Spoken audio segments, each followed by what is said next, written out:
دوستو آج کی ویڈیو میں ہم شیعہ مذہب سے نکلنے والے ایک اور فرقے پر بات کریں گے جس کا نام دروزی مذہب ہے۔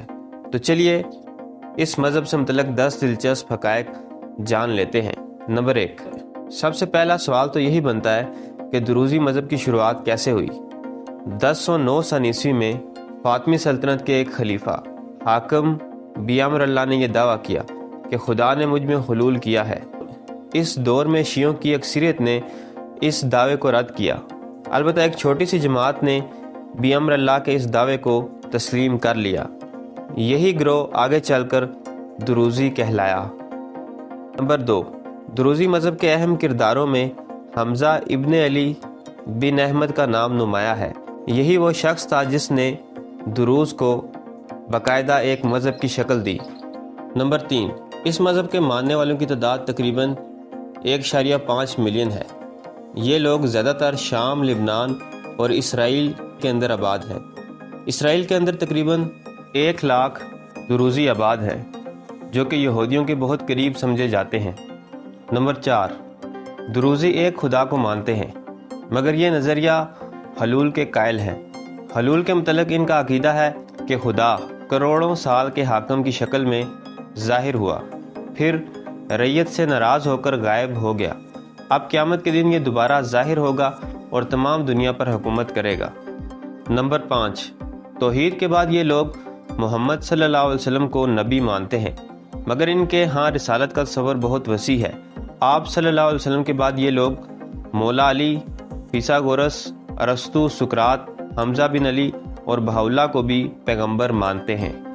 6ویں نمبر پر ہم بات کریں گے دروزی یا دروز مذہب کی مقدس کتاب پر جس کا نام رسائل الحکمت ہے۔ اس کتاب کا مصنف حمزہ بن علی بن احمد تھا۔ یہاں یہ بات قابل ذکر ہے کہ دروزی مذہب کی مقدس کتاب کو صرف خاص لوگ ہی پڑھ سکتے ہیں جن کو عقال کہا جاتا ہے۔ جیسے ہم مسلمان مساجد میں نماز پڑھتے ہیں، ان کے ہاں ایسی مساجد نہیں ہوتی بلکہ یہ اپنی عبادت گاہ کو خلوت خانہ کہتے ہیں۔ خلوت خانے میں دروزی اکٹھے ہو کر ذکر کرتے ہیں جس کے بعد یہ سیاست اور دیگر امور پر گفتگو کرتے ہیں۔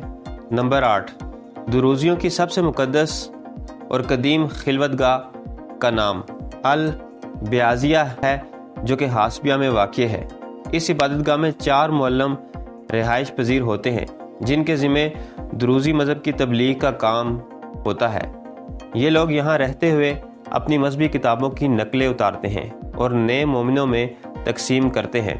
یہاں ہم آپ کو بتاتے چلیں کہ دروزی اپنے عقائد چھپا کر رکھتے ہیں، اسی وجہ سے یہ لوگ اپنی مقدس کتابیں پرنٹ نہیں کراتے۔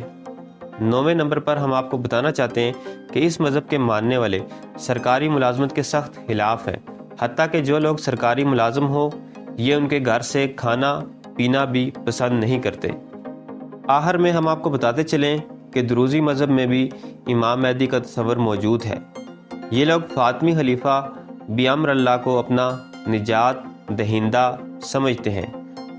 دروزی روایات کے مطابق آخری زمانے میں بیامر اللہ آئے گا، یہ کعبے کو گرائے گا، مسلمانوں اور تمام اہل کتاب کو ہانک دے گا، جس کے بعد دنیا میں دروزی مذہب کی حکومت ہوگی۔